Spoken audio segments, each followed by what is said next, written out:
Hello there, welcome back to the booth here in Brussels. We have got one more round of Swiss. This is going to decide a lot of people's fates as far as their top 8. Randy Buehler, Ian Duke, I'm Marshall Sutcliffe. Let's head down to the feature match area for the last round of Swiss here from Pro Tour. Dragons of Tarkir.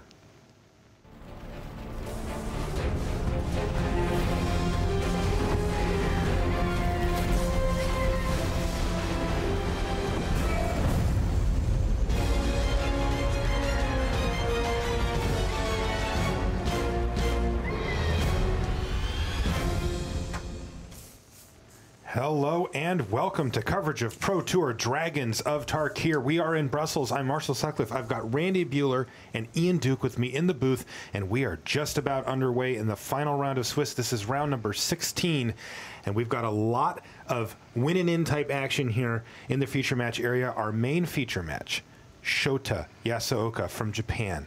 Blue-black control. He's got a Pro Tour top 8 already. A lot of people think he should have more than that, and he is going to be fighting here at 11-3-1, coming in against Seth Manfield of the United States, playing a Tarka Abzan.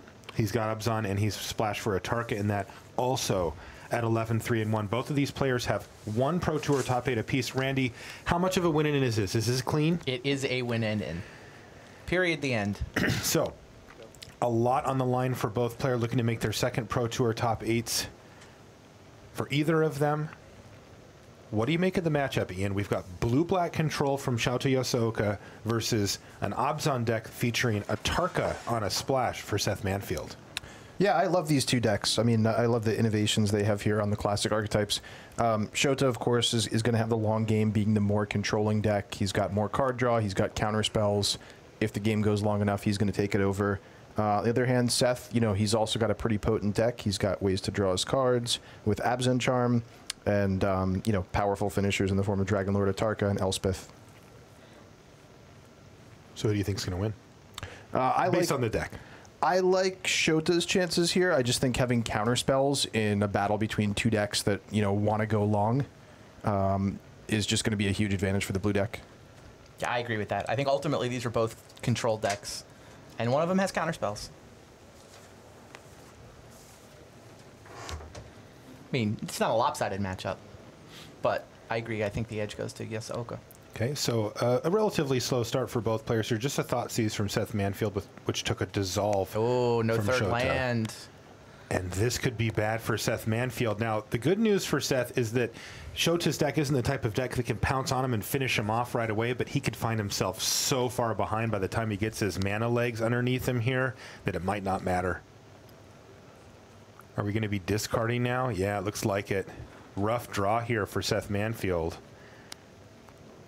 Passes a turn back. He must have 7 cards in his hand, and Shota is going to reload here with Jace's Ingenuity. No, that was before the cleanup step, so it was in fact 8 cards for Seth Manfield, who discards a Murderous Cut, and Yasooka is now poised to try to shut the door. Now, you know, these blue-black decks aren't really great at slamming the door on an opponent who doesn't have mana, but how can he work this to his advantage anyway?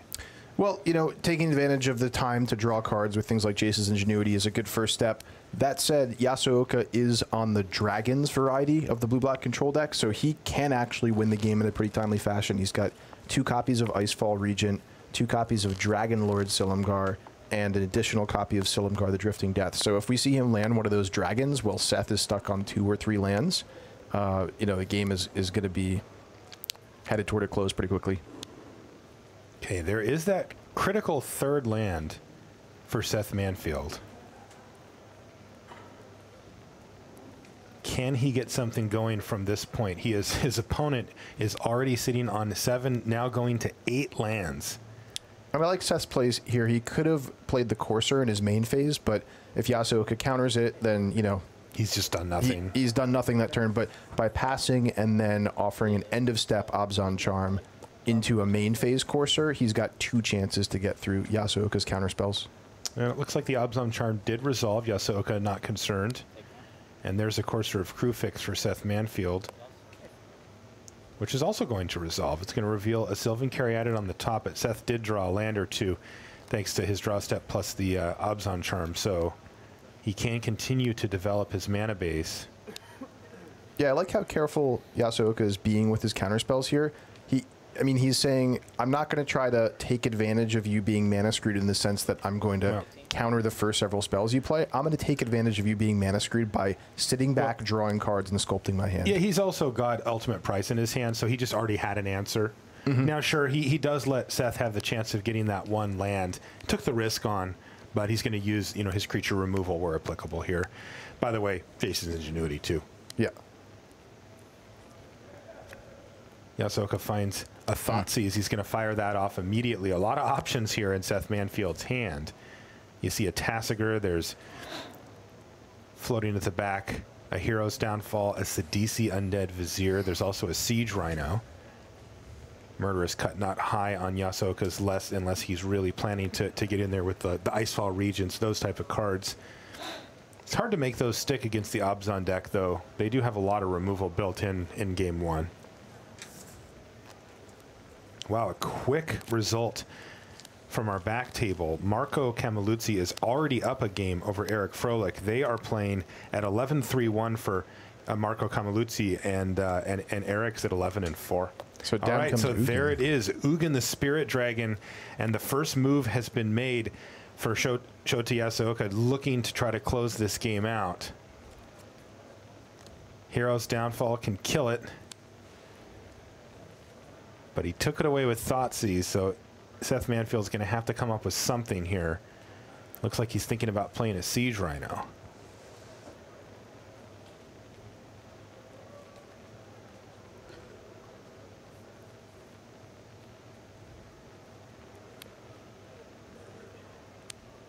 Tasigur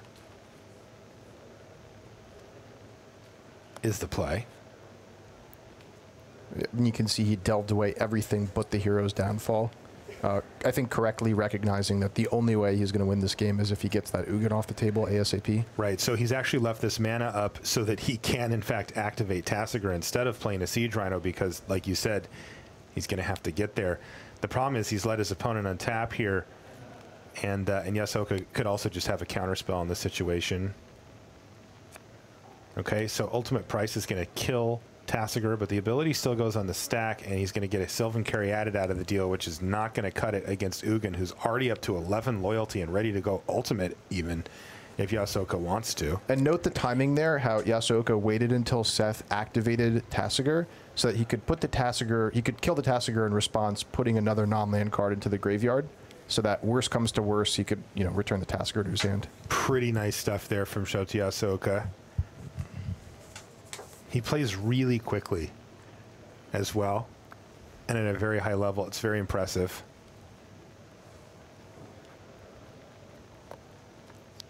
Okay, there's a Siege Rhino now for Seth Manfield, who's going to bump back up to 12, but Yasooka's at 15. You're at 13? 15. So 13. And you have me at what? 12? I'm down in the feature match area sometimes, and Seth isn't always the best at keeping his life total in a trackable fashion. He gets a little sloppy with it sometimes.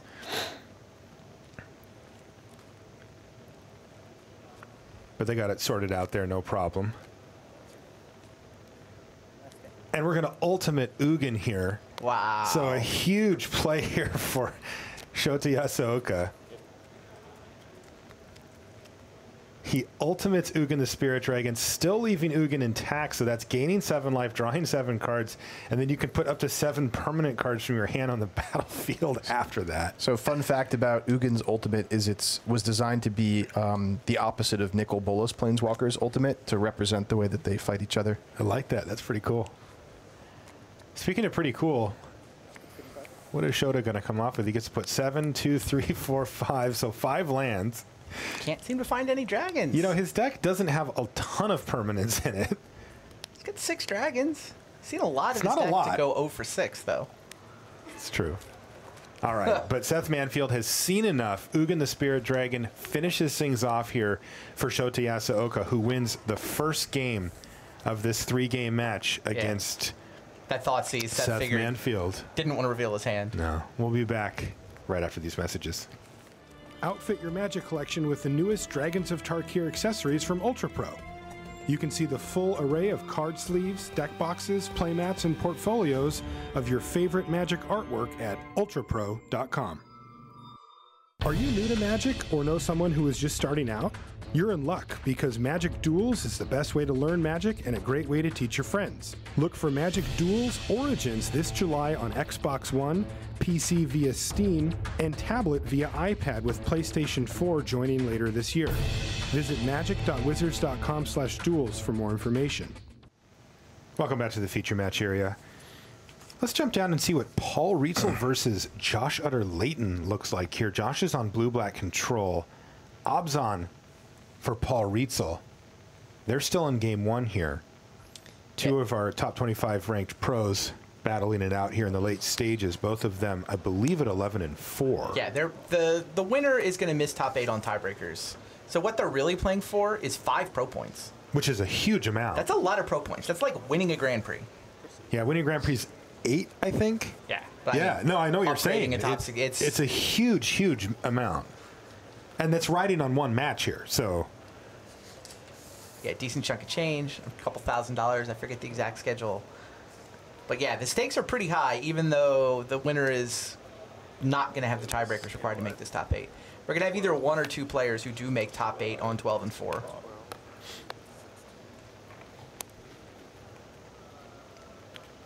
Combat?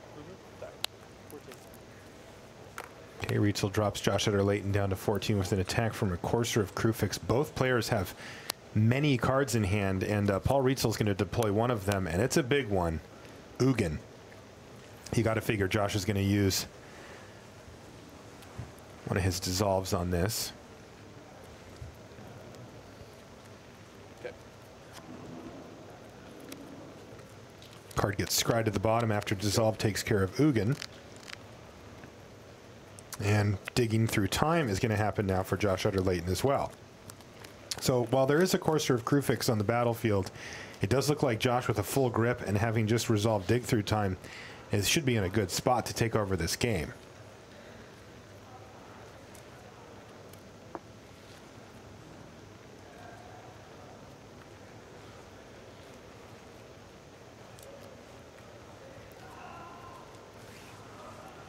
Now, I believe Josh is on the same list that Paulo Vitor Damarosa is on, the one that, you know, not really blue-black straight up. It's actually Esper colors. Yeah, what you might call Esper Dragon Control. Yeah, they are also. For what it's worth, in the metagame breakdowns that are posted on the website, the blue-black decks that had merely a couple of Ojutais as the white splash are treated as blue-black control. What's been labeled Esper control are decks that are more white than just a couple of dragons. I see.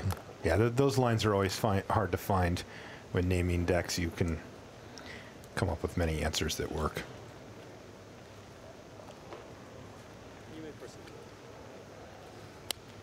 So both players seem to be playing a really controlling game here. Normally, I think Josh's deck is really happy to be at this stage of the game where he's got 8-9 lands in play. But Paul Rietzel on the Obzon side still has like 7 cards in his hand. He does. He has a full grip of cards, and Courser still going here. I see that Josh Utter-Leyton has a lot of action, though. He's got Ugin, he's got Crux, he's got Silumgar, the Drifting Death, in his hand. Along with a Bile-Blight. Ultimate Price as well. So a lot going on for Josh Utter-Leyton, but like you said, Ian, Paul Rietzel not short on action himself. Yeah, he's really prepared to go toe-to-toe here. And even though Josh has powerful Ugin in his hand, because of the presence of Hero's Downfall and the fact that he hasn't played any other creatures this game, he really can't run out the Ugin until he's ready to minus it and at least get some value out of it that way before it dies. Or protect it with a counterspell even? Yep, that's an option too. You can see a little bit of stress there from Paul Rietzel. This is common look for him with his hands on his head like that. That's kind of helps him think. And here's another copy of Dig Through Time. So back-to-back turns for Josh Utter-Leyton firing off Dig Through Time. He is just churning through his library. There's a Dragonlord Ojutai and a Disdainful Stroke. I think that's what he's going to take here. And Dragonlord Ojutai is a powerful proactive card that he can run out safely because of its pseudo-hexproof. Haven of the Spirit Dragons, the land for Josh. And it looks like it is finally time to deploy some threats here. This one's going to cost 6. Okay, so let's see what it is that Josh decides. It looks like it's going to be Silumgar, the Drifting Death, and he's going to be able to keep up mana for some reactive spells as well. But why don't we jump back up to our main feature match? Shota Yasooka versus Seth Manfield. Yasooka taking the first one pretty quickly after Seth Manfield stumbled on mana.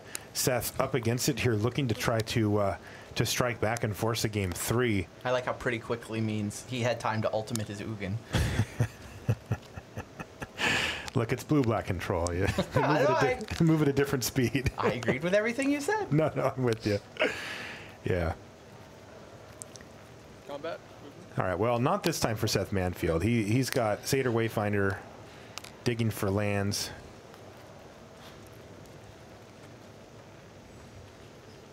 And he's going to be able to deploy a lot more threats this game than he was in the first one.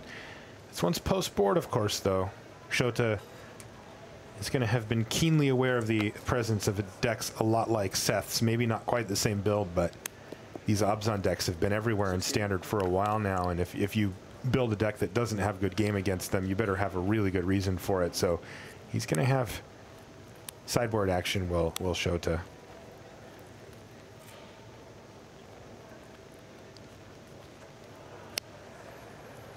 Quite the winning in. This is a lot rides on this for these players. It's crazy how it just comes down to one match sometimes. Exactly do I need to Thoughtseize off the top here for Yasooka. Am I dead? He's going to pass the turn back. Really dead? Really dead. Uh-oh. I'm stubborn. Yeah. I will choose non-dragons. Okay, so Courser of Crewfix doing its thing. Shota's going to crack his Polluted Delta here. And you get a look at Yasooka's hand on the right side of your screen there. Well, he's got the tools. He's got a Dissolve, a Downfall, a Thoughtseize, and then a whole bunch of card draw spells. And he's going to use his Hero's Downfall here. Wow. And a big match win here on our back table. Marco Camiluzzi defeats Eric Froelich to knock his dreams out. Now, Camiluzzi was 11-3-1 coming in. Does that put him in? Yeah, he's in. That was a winning in. Ifro would have been in with a win. I mean, Ifro had the best tiebreakers amongst the 11-4 players. So Ifro would have been the 12-4 that got in if he could win the match. But at 0-2, Froelich, boy, that sucks because he came in 6-0 yesterday 6-0-0-2. And now he also finishes today 0-2. He lost a pair of win-and-ins to close out the tournament. That is a tough beat, but congratulations to Marco Camiluzzi from Italy, who secures a top 8 spot with his victory over one of the best players in the world going right now. A great win for him, and we'll be seeing him in the top 8. That said, still a great tournament for Eric. I think he picks Another up one, yeah. 33. I think 11-5 is that 10 pro points? I think it's 10 pro points, which probably gets him. Li Shitian crashed and burned hard today. His combo deck did not get the job done, did not get the pairings he needed to win with Ascendancy combo. So I think Eric may jump to the Player of the Year lead with this, near miss. It was close already, so Right. yeah. Owen also had a mediocre day. So meanwhile in our match, Yasooka missed his 4th land drop. Indeed. Seth Manfield is Thoughtseize him on his turn. Yasooka could have dissolved for a chance to scry, declined to so that he can leave up Dissolve for a follow-up play. Or Disdainful Stroke if Dissolve gets taken here. Right. You can see Manfield actually just shaking his head. A lot to process here. He's got to map out pretty deep into this game. He has to assume that Shota's going to find some lands at some point here. Unless he can put some big pressure, if Manfield can go. Yeah, and this time Yasooka a little bit stuck on land, but Manfield unable to capitalize, at least not right away here. Yeah, the only pressure being just a lowly Satyr Wayfinder. Here's Thoughtseize, though, for Yasooka, who hasn't actually revealed what that card that he drew was. It was an Icefall Regent. And a pretty powerhouse hand here. Elspeth, Ugin, and the Whip of Erebos that gets put in the graveyard here. Right. So both players know Yasooka has Disdainful Stroke in his hand, so the Thoughtseize strips away the Whip, and the Disdainful Strokes threatens to stop Elspeth from coming down this turn. So smart sequence by Yasooka.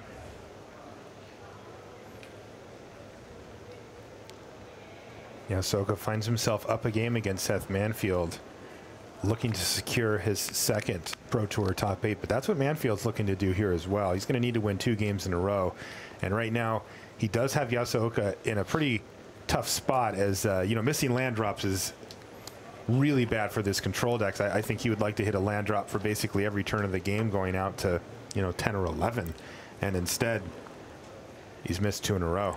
So I wonder if Manfield is actually going to just play the Elspeth into Disdainful Stroke here just to get it out of Yasooka's hand.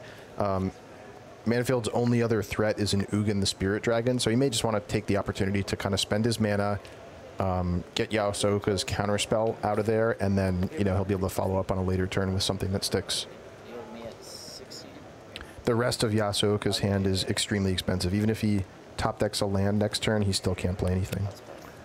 Yeah, I got to say Yasooka's got to feel some amount of relief here, though, to be able to just use up his mana on Seth Manfield's turn and to take down, an Elspeth. If Manfield just passes a turn back, Yasooka is then forced to leave that mana up forever anyway. It looks like Yasooka drew Negate here. That could be huge. Is this another Elspeth? Yes, it is. Wow. And the freshly drawn Negate is going to take care of it. Whoa. That leaves Manfield with just 1 card in his hand, and that's Ugin the Spirit Dragon. Right. So we'll see which happens first, if Manfield draws his 8th untapped land, or if Yasooka can draw into another counterspell. Main phase, dig through time. Main phase, dig through time off of 3 lands. This is just so he can hit another one. Yeah. What he wants to take here is land and either Negate or Disdainful Stroke for the Ugin. Exactly.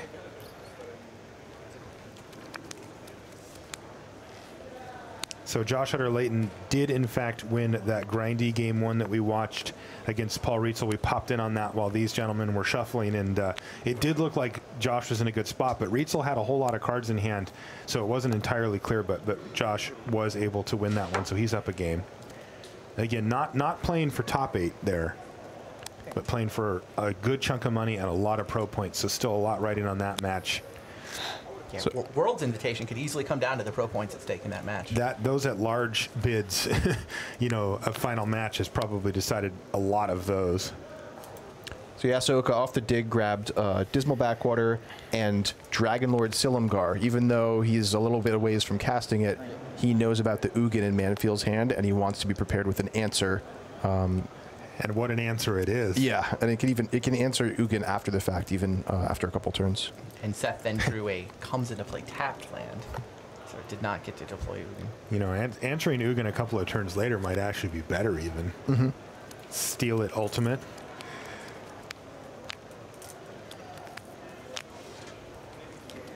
Another update from our back tables. Kyle Bogamus has just defeated Joel Larson 2-0, blue-black control, beating red-green dragons. And that one, that's the win and sweat match here. Kyle Bogames had the 2nd best tiebreakers, trailing only Eric amongst the 33-point players. So he's the guy that Andrew Olschwager is now dicing off against. Come into the round, Olschwager 61.9, Bogames 61.1. Oh, that is going to be a sweat then. Right, and Olschwager, he took the double draw. Like he did do it. He went double draw to get to 36. He could have played 2 matches where winning either of them clinches top 8, and instead he opted for intentional draw, cross my fingers. And yeah, Bogames is the guy most likely to leapfrog him now. Okay, back on our main match here, Shota. Looks like he killed that Siege Rhino with a murderous cut. Yep. His life total is starting to dwindle here. And boom. Disdainful Stroke takes care of Ugin, and Ugin was going to be a massive threat just for plussing twice and killing Shota there. Yeah, I love the way Yasooka's been playing this game. Just very carefully making sure he is an answer for Manfield at each step of the way. And it looks like he's actually got the upper hand now. He finally hit those lands. We knew he had a lot of action in his hand. And he's now kept a card on top of his library after scrying there with Temple of Deceit. And he is just going to run out Silumgar, the Drifting Death here. So there's an opening now for Seth Manfield to draw some powerhouse play to get himself back in this. Siege Rhino's not bad. That is going to drop Shota Yasooka down to 3. Seth's remaining card is a Sylvan Caryatid. Much to his dismay. Okay, so Yasooka gets to untap. He is alive. He's going to take out Satyr Wayfinder with the ability from Dragon Lord Silumgar, but he still needs to deal with the Siege Rhino. Yeah, and we'll see if Dragon Lord Silumgar comes down to grab the Siege Rhino. I think that is what's happening here, Ian. Yep, it does open up a one-turn window for Seth to draw something like another Siege Rhino. Ugin. Or Ugin, yeah. If Yasooka believes that he might have 2 Ugins in his deck. Now, Yasooka does have 2 mana up, just doesn't have a 2-mana counter. Okay, so Siege Rhino goes to the bad guys, and this is a huge draw step for Manfield. Remember, Yasooka's up a game here. What did Manfield find? Wow. Dragon Lord Atarka, which is enough to kill Dragon Lord Silumgar and get that Siege Rhino back where it belongs. But no! Wow. Silumgar's Scorn is going to be a hard counter here. And how fast can Shota Yasooka close out this game and the match and put himself into the top 8? That's the question now, because there are precious few draw steps left here for Seth Manfield. Right now. What do you have myself at? I know. What do you have the life check at? Yeah, you're at 19. 19, and you're at. And with Yasooka sitting on a Jace's Ingenuity and a Dragon Lord's Prerogative, chances are he'll be able to find another counter spell before Seth can answer this board. And even have enough mana to cast it. Mm-hmm. Seth gets a draw step here. He just took 10. Arbor Colossus. Now, how does that change the math here? Before we do that, Well, actually, yeah. before I ask First that, how Shota about we goes resolve? digging. Yeah, I think whatever math we do is counterspell? about to change. So he just found an Icefall Regent, which I think does get the okay. job done. yeah, he may have actually had the Icefall Regent in his hand prior to that. Wow. But I think he has 2 now. Balthog Indication is +4 life, too. He's out of Siege Rhino range now. That's right. So he goes back up Ugin range. to 6 and Ugin. That's right. And wow, there's a Silumgar Scorn off the top. Icefall Regent to tap it down and extend the hand. Shota Yasooka secures his seat in the top 8. Doesn't look like he can be bothered about it, but I bet he's excited. really impressive play by Super Yasooka stuff that from game. Shota. Yeah, Great congratulations to him on his second top 8. He's been close a bunch of times. I mean, he's had a lot of day 2 runs deep into day 2 at the Pro Tour. Only broke through that barrier once, so that second top 8 is huge for him. Okay, so this leaves one more table left.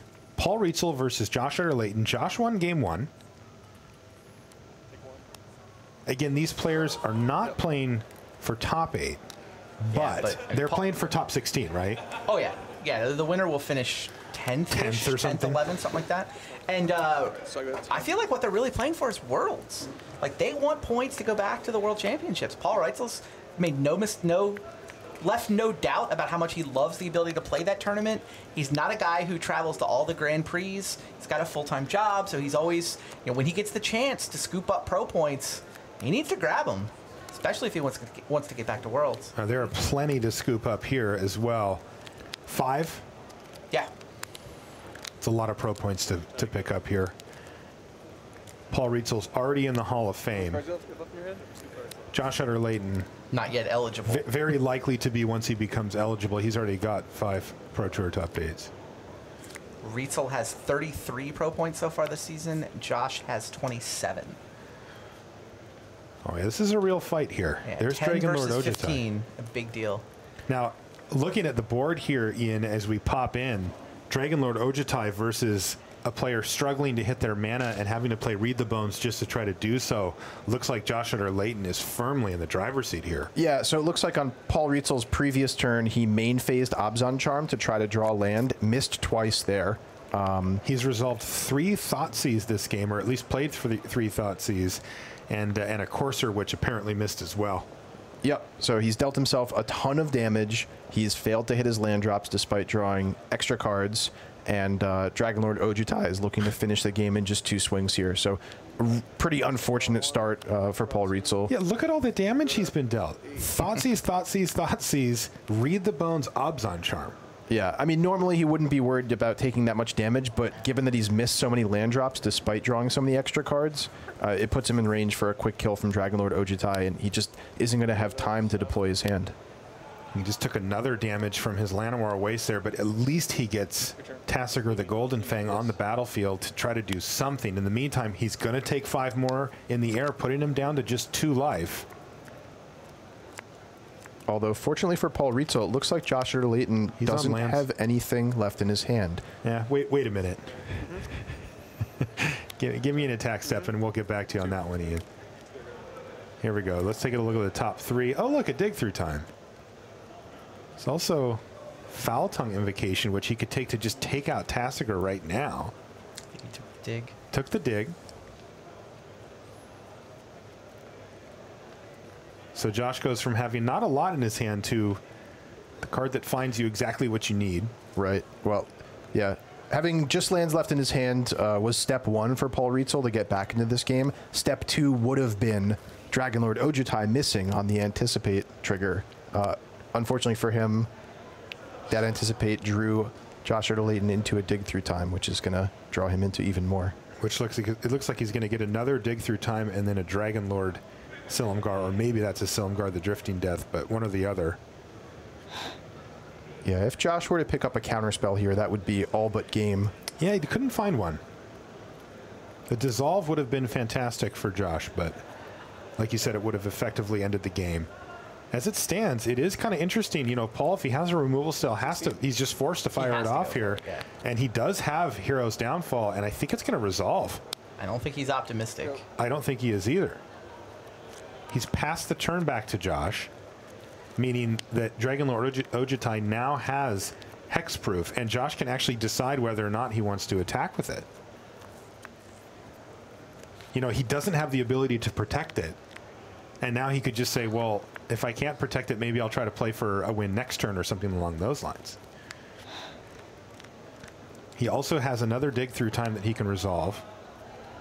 He's going to have to take out the other dig in his graveyard to do it. Here comes Dragonlord Ojutai, and Hero's Downfall takes down the Elder Dragon.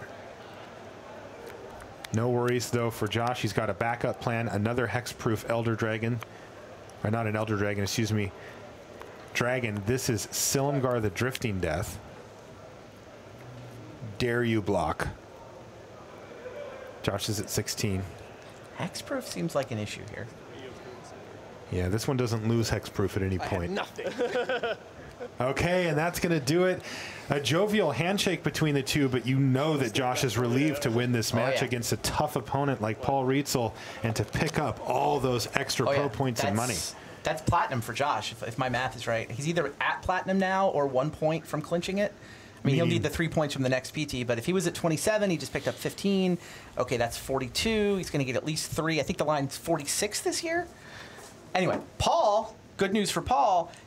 He lost this match. He didn't get the 5 points he wanted for Worlds, but the 10 points that he does get, I believe, clinches another season of Platinum for Paul. Okay, so another season of Platinum for me. He's going to be out there on the road, and you know he has been able to juggle this with his full-time job and that kind of thing. We see that a lot, and he's going to be compelled to do so again. Platinum benefits also stack with Hall of Fame benefits. He double dips every time he comes to a Pro Tour. He gets both of those appearance fees. I mean, it's hard to find time to go to all the Grand Prix, but the Pro Tours are a pretty sweet deal for Paul. If he can maintain Platinum. Shota Yasooka played his guts out there and made it. He is going to be in his second top 8. Talk to us about that.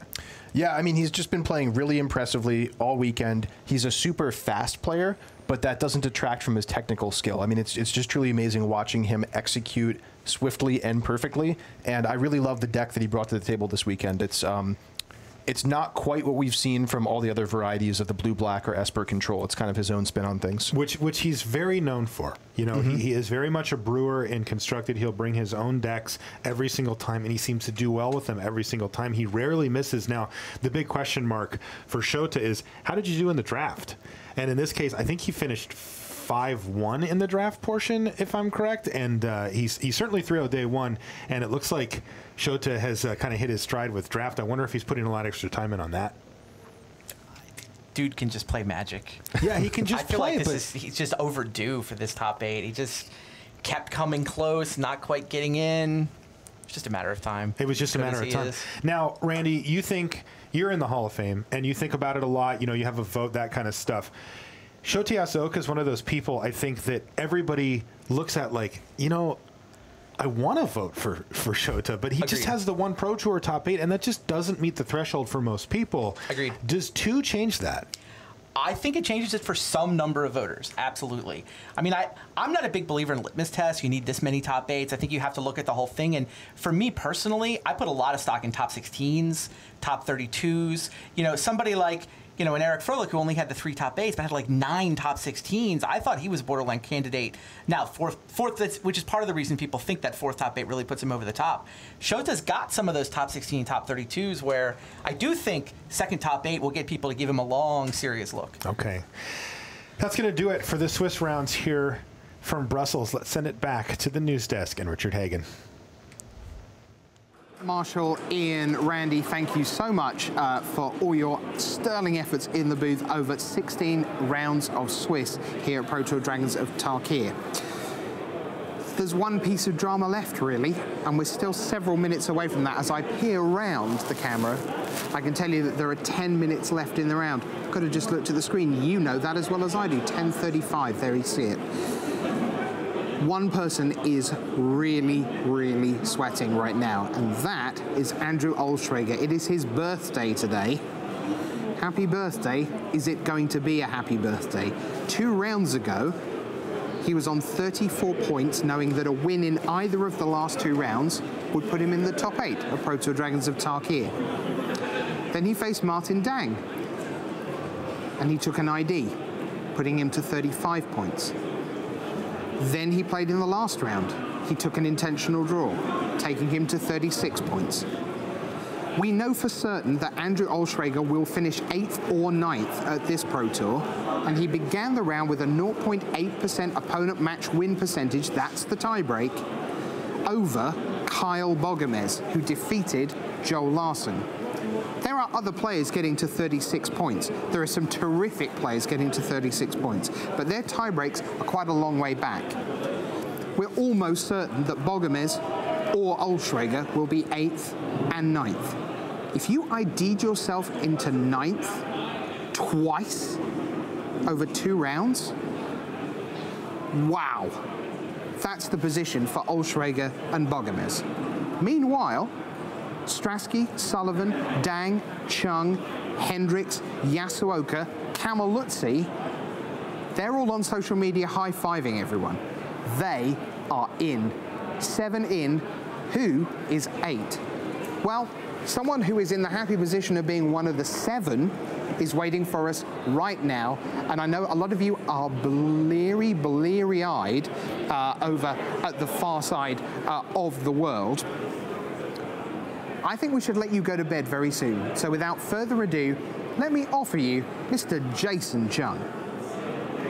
Thanks, Rich. Brian David Marshall here, sitting in the chairs with Jason Chung. Come on, they were I'm excited.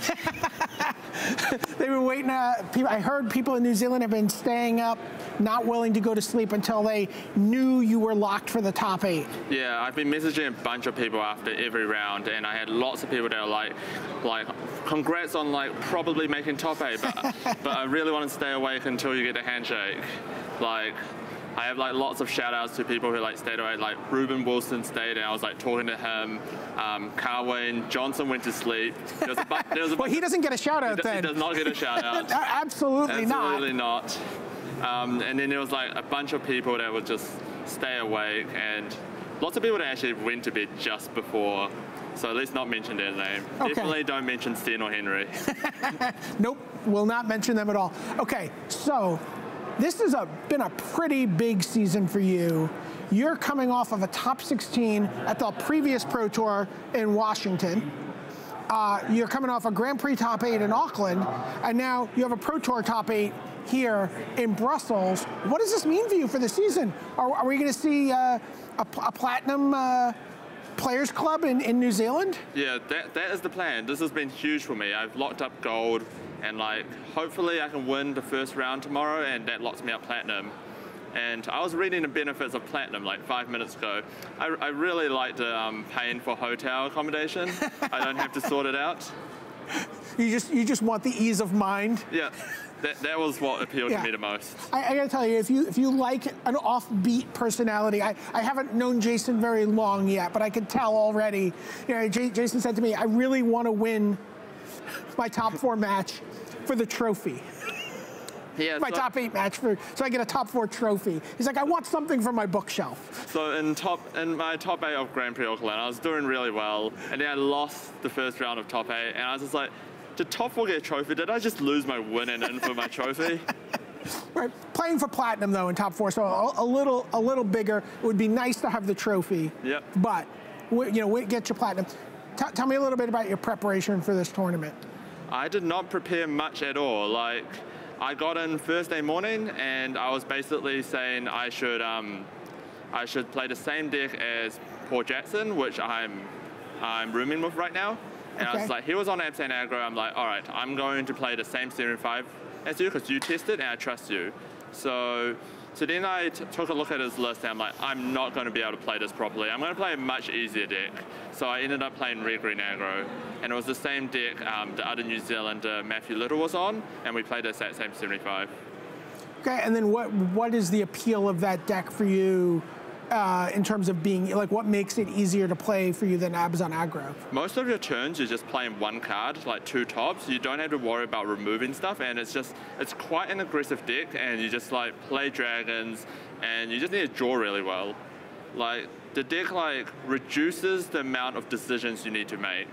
So, at the end of the day, like I basically played a deck, and I was just like, I just need to draw well, and I did. Okay. How was Limited for you this weekend? I played 2 drafts prior to this weekend on Moto, which I 3-0'd them both, and I still had no idea what I was doing. And I basically came in being like, I'm going to draft the same strategy I normally draft, which is red aggro. Like, I'm a big fan of aggressive strategies in draft, and it's pretty good at dragons, offers a lot in red.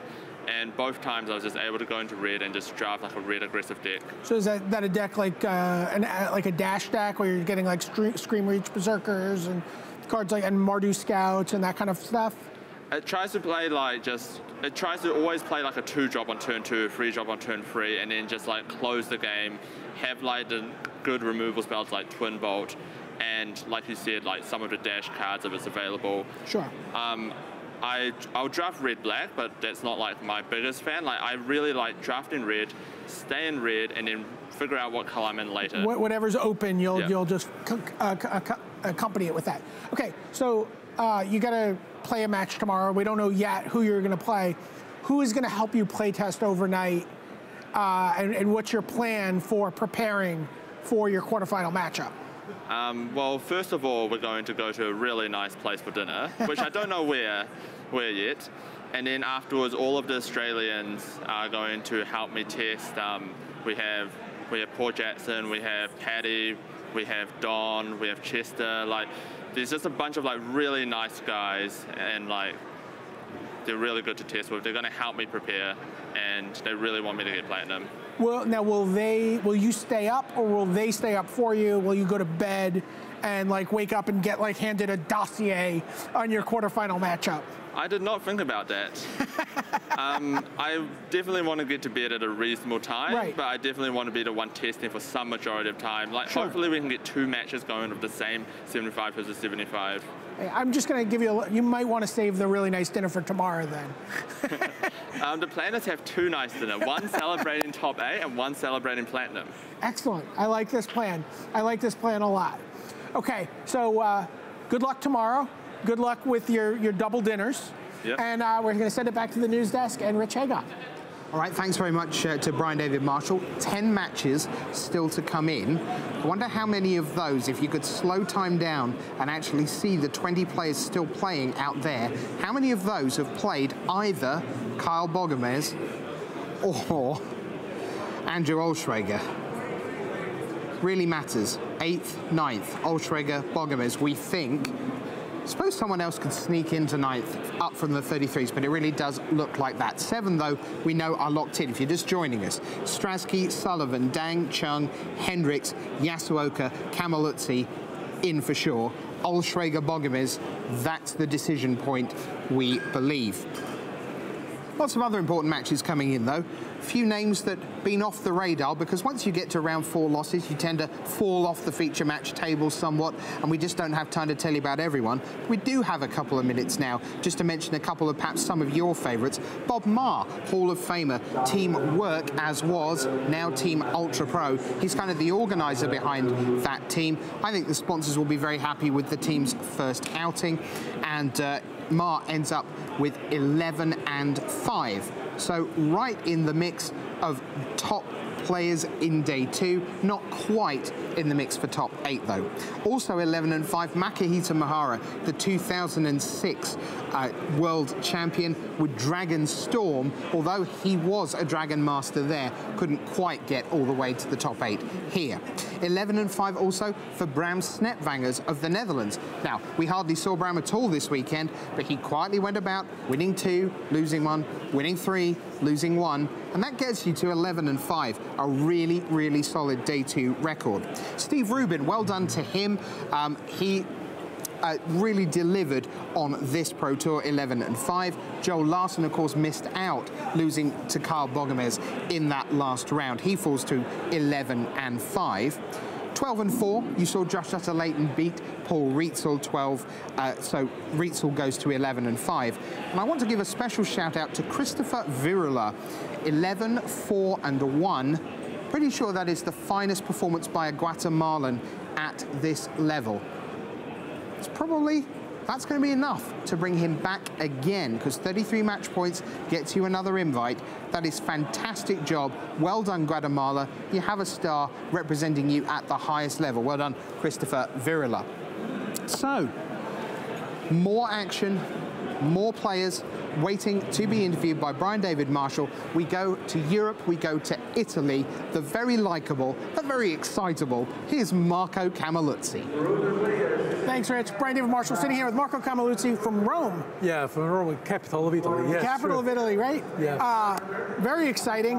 Yeah. Tell me, what is going on with Italian Magic? I feel like we've been seeing a lot of Italian flags high up in the standings. You're coming off a strong performance at the last Pro Tour. Yeah. What? No, it's good. You know, we are starting to be a big community. You know, we're a little state, but you know, year after year, after some good results. Probably the start was when Samuele Stratti won the GP Philadelphia in 2010, and I was there. You know, probably after this point. Were you part of that mob that was just like cheering and making a huge scene there? Yeah. We were maybe 12 Italians, but we were looking like 100 person. You know. How nice was it for you when you clinched top 8? One of the first people that came running over to you was Samuele Stratti, and he just gave you a big hug and was like, yeah! Yeah, it's probably the best part of this game, you know.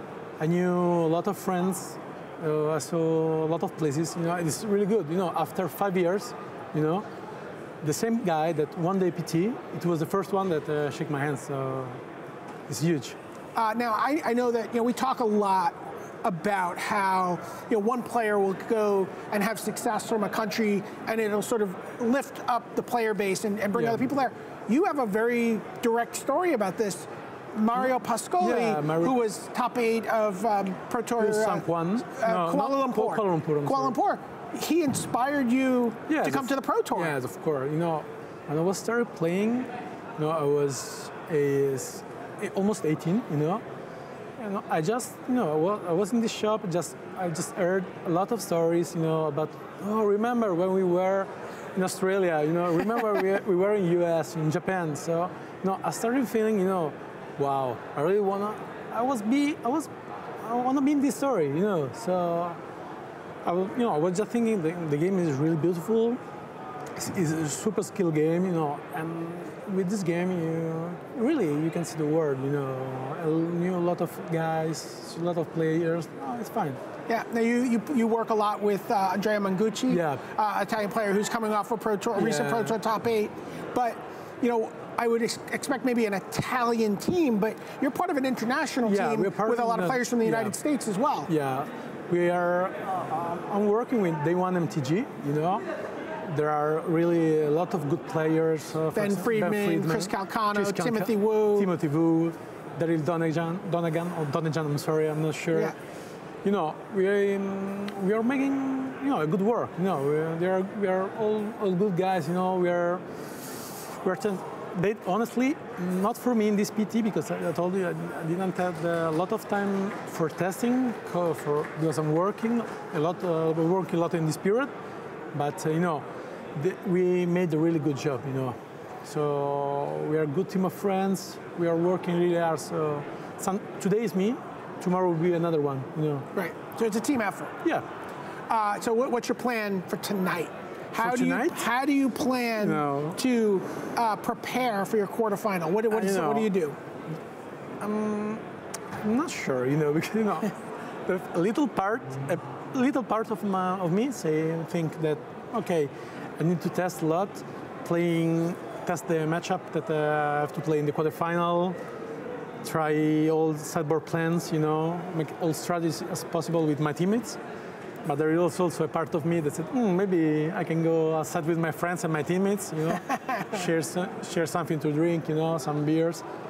But, you know, I made both, you know. So. A little of both? Yeah, you know, I'm sure that I'll take some beers for sure. But you'll also have your friends play testing the matchup for you and giving you advice about how to sideboard, get a good night's sleep. Yeah. Good night, good night for sure. You know, but no, I told you, I really believe in my team because they are all good players.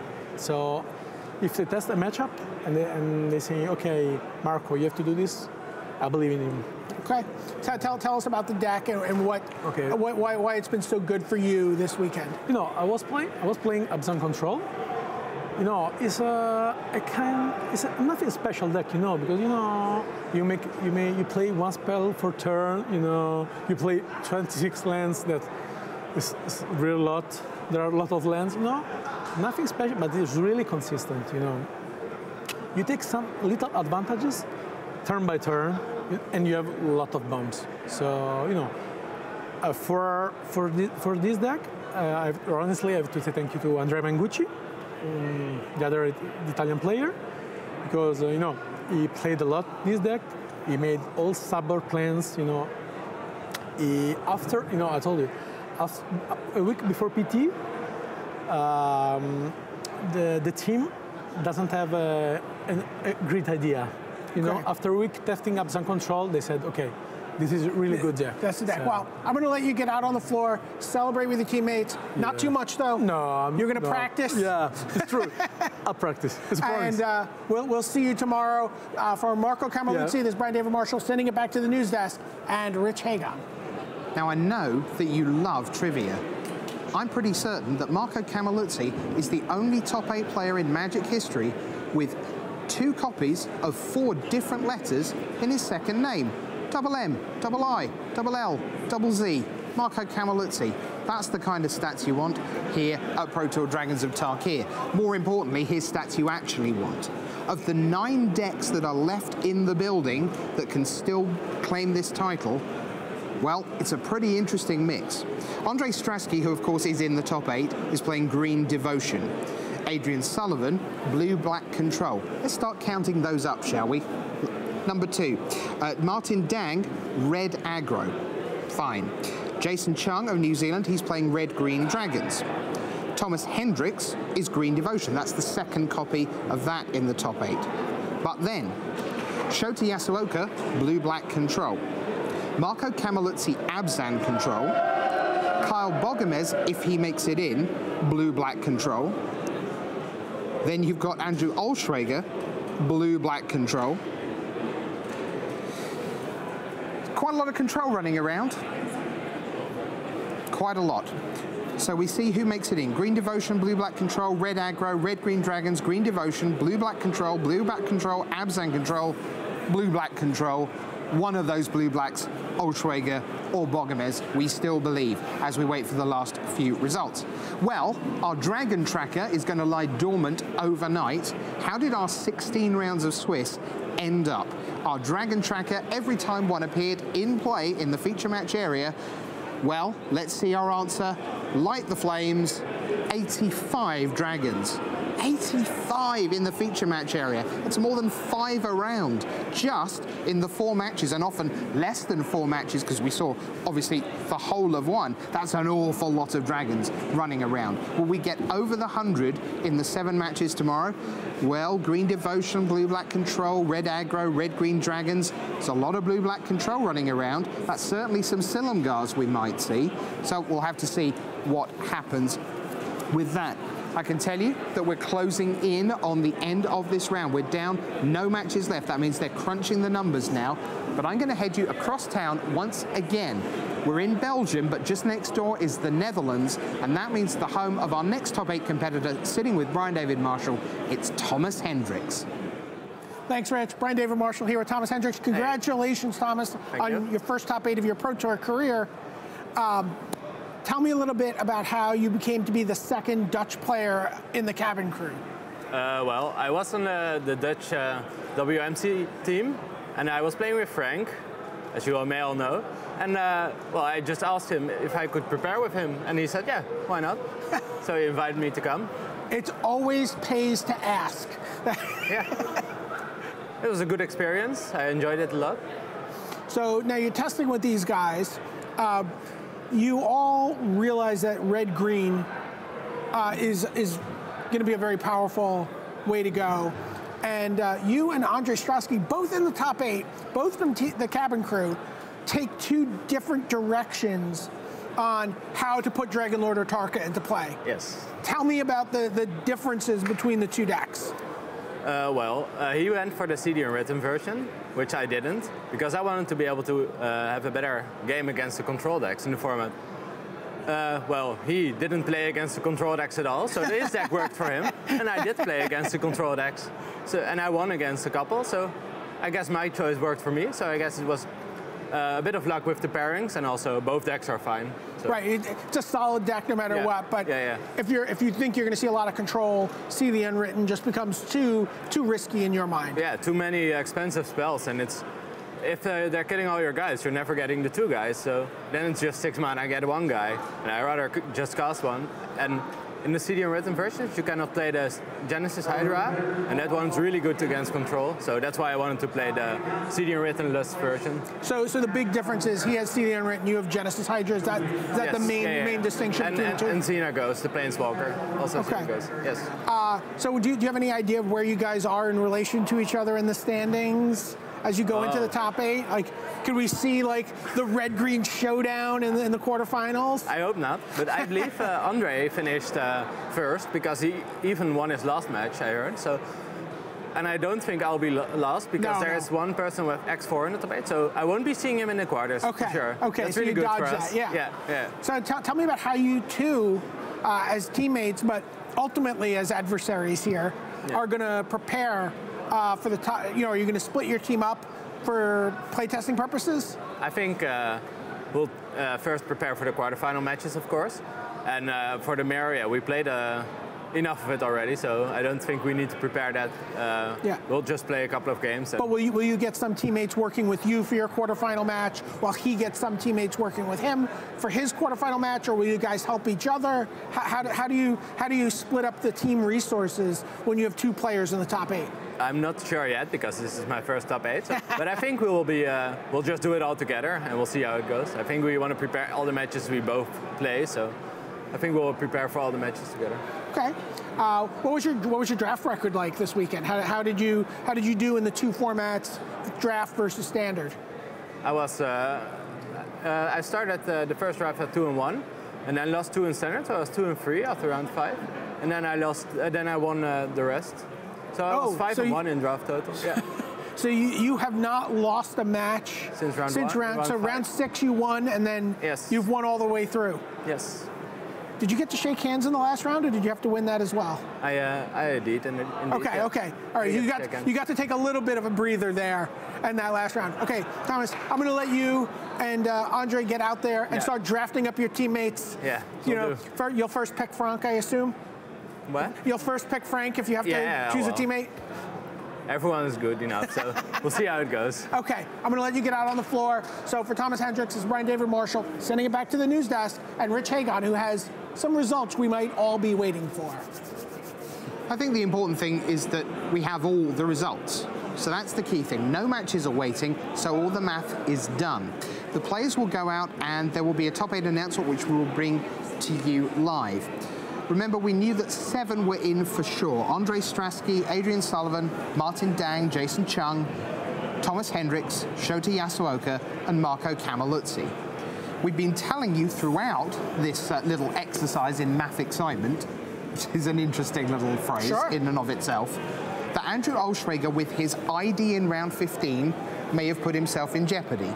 And with his ID in round 16, may have put his tournament life in extreme peril. Kyle Bogomez beat Joel Larson, and Bogomez did all he could. 0.8% is what separates Bogomez from 8th place over Olschrager, and a lifetime of eternal misery for having ID'd twice. But is it enough? All I can tell you right now is that things got very, very, very, very, very close. We'll wait for the top 8 announcement to see what unfolds. But meanwhile, BDM, while you were chatting with the top 8 over there, we were talking a little about the decks that have emerged into the top 8.